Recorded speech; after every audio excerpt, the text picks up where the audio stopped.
Good afternoon, NMMI. I'm Adam Camp, and welcome to our second edition of the Godfrey Weekly. This week, we give you a feature on the expansive history of Coach Gene Hardiman and his continued impression upon cadets here at NMMI. Good afternoon, NMMI, and again, I am Adam Camp, and welcome to another episode of the Godfrey Weekly.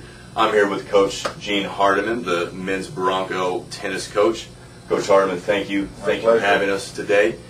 Coach, I just wanted to, I knew you have such a diverse background, both athletically, in the military, even in military schools, and I wanted to just get a little fill-in on everything from coaching tennis to your history in the Naval Academy and in the military, and so let's, don't want to take too much time away because you have a tennis team obviously preparing for the regionals and the nationals. How are they doing this year? They're doing very well. Okay, I have relatively thin. I have 6 players. All right, and but there's 6 good players. And then we go to regionals. Okay, we go over to Plano, Texas, and we're going to play. Collin County is 3rd in the nation. Temple is 10th. Wow. And Seminole State is 8th. So we'll play those 3 teams in a regional.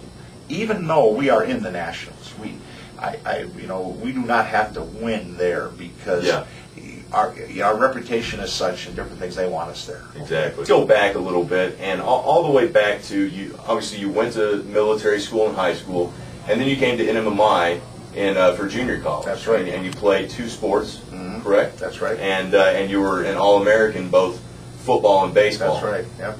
And so I understand that you played with Roger Staubach both in baseball and football. Tell us a little bit about what that was like. Sure. Here and I loved it from day one. I love the camaraderie. I love the campus. I love the military. Any place you can play golf in January has to be terrific. Oh, I have come from Minnesota, so I came here. Actually, the Air Force Academy sent me here, and the Air Force Academy was only a couple years old, and I was one of 4. But Navy had about 20 guys, and Army had just a few. And so I went through the year, loved it here, but didn't make it into the academy. Okay. Oh, wow. And so all of a sudden you step back and you say I had some options and different things. But after talking to the coach here, I came back the second year, okay, and got involved with Navy. And truthfully, I'm not sure exactly how I got involved with Navy. I was a pretty good player, and they had bird dogs, and so the second year here was wonderful, and the 2 years I spent here were wonderful. I really was into this thing, and I hadn't gone to a military school. And the second year I was a troop commander for 36 weeks, and it was really meaningful. Sports-wise, we had very good teams, and so the 2 years I spent here were just invaluable. Okay, then I ended up at the Naval Academy. I never really wanted to go to the Naval Academy, but it ended up to be the best 4 years of my life. Yeah. It was absolutely wonderful, and but again, I wouldn't have made it either academically or athletically at the Naval Academy if it hadn't been for NMMI. You played baseball and football, and were just exceedingly successful in both. But then you end up becoming this just astounding tennis coach. 15, 20 years later, again, as we said about expectations, and then in the future reality, and how it still blows your mind as long as you stay on the right track. Now, you said that your son Lee Hardiman picked up tennis, and he eventually became ranked 95th, 92nd in the country, 92nd in the country, and so. With that, you started kind of picking it up with them and being the father-son, help him out, give him some ground strokes and whatnot.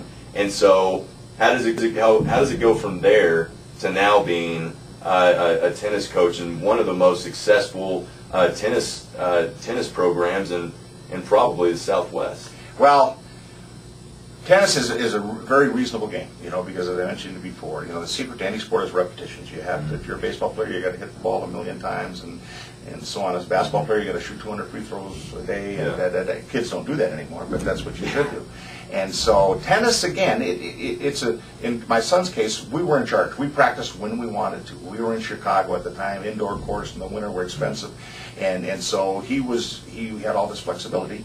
And again, you practice, and then the United States Tennis Association has a tournament almost every week. Yeah. And we traveled, all through the Midwest and different things. So anyhow, he eventually went to Flagler College, a nice college in St. Augustine, Florida, played tennis down there.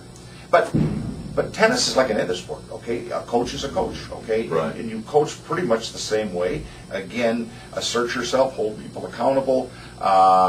You know, and we have truisms in tennis, you know, where, you know, you expose your weakness in practice and you disguise your weakness in a match. You know, and these kids, there's 6 basic strokes in tennis, and forehand, backhand, volley, and overhead.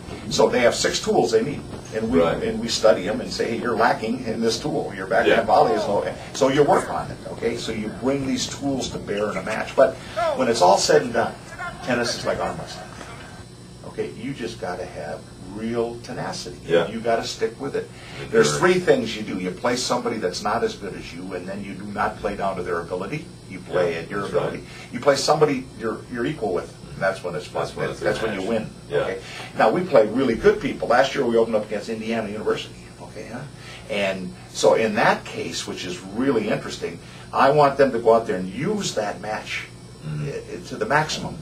What happens is they get frustrated, they get intimidated, and so here you have a chance to play erotic. I don't care. Yeah. Just do the best you can. Yeah. You know, in my life, I've never been a place I didn't like, Uh-huh. and I've been all over.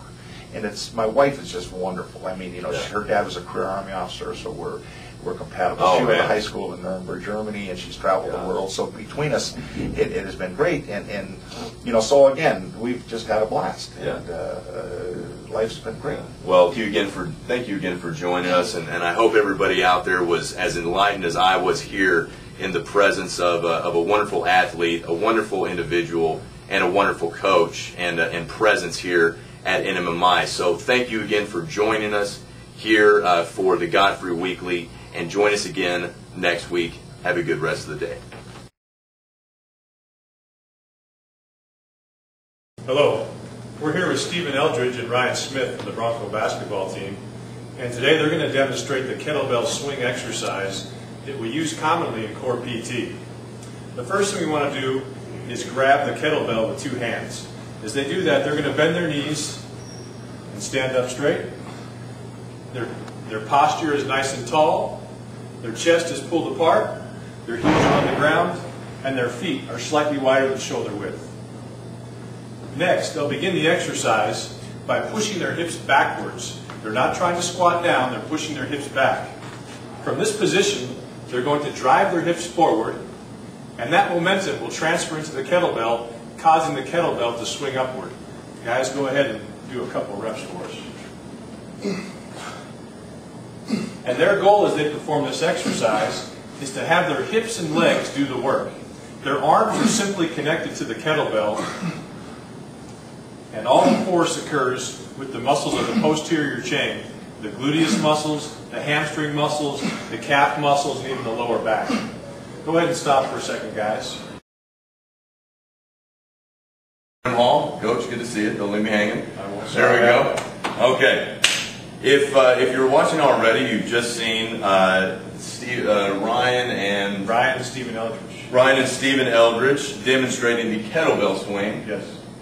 And I'm decently fit, even though the heavy lifting is a bit iffy for me. So I'm about to embark on the trek of learning this intimidating exercise. Well, it's not really intimidating. It's a great exercise for anybody who wants to strengthen the muscles of the posterior chain. Again, the gluteus maximus, the hamstrings, the calf muscles, the lower back, the shoulders, and even the arms to an extent. And it's really simple, and so don't be intimidated. All right, I'm ready to take a chance. Okay, so, just like Ryan and Stephen did. So you want your feet slightly wider than shoulder width. Okay. You want to bend your knees to pick up that kettlebell. You go ahead and stand up. Okay. You want a nice erect posture. Chest is kind of pulled apart slightly. Now, as you start the exercise, you're going to push your hips directly backwards towards the wall behind you. And as you do that, you want that bell to swing back with your hips. And then as your hips come forward, that bell will swing forward with your hips. And then just get in the rhythm. Push your hips backwards. Push those hips forward. That's great. Hips go back. Hips come forward. All the energy, all the force happens with the hips. Your arms should feel essentially relaxed. Well, I feel very relaxed. Good. Thank you, Adam. 1002. 1003. Wow. Well, I hope that was both educational and entertaining. Join us again next week. Have a wonderful rest of the day.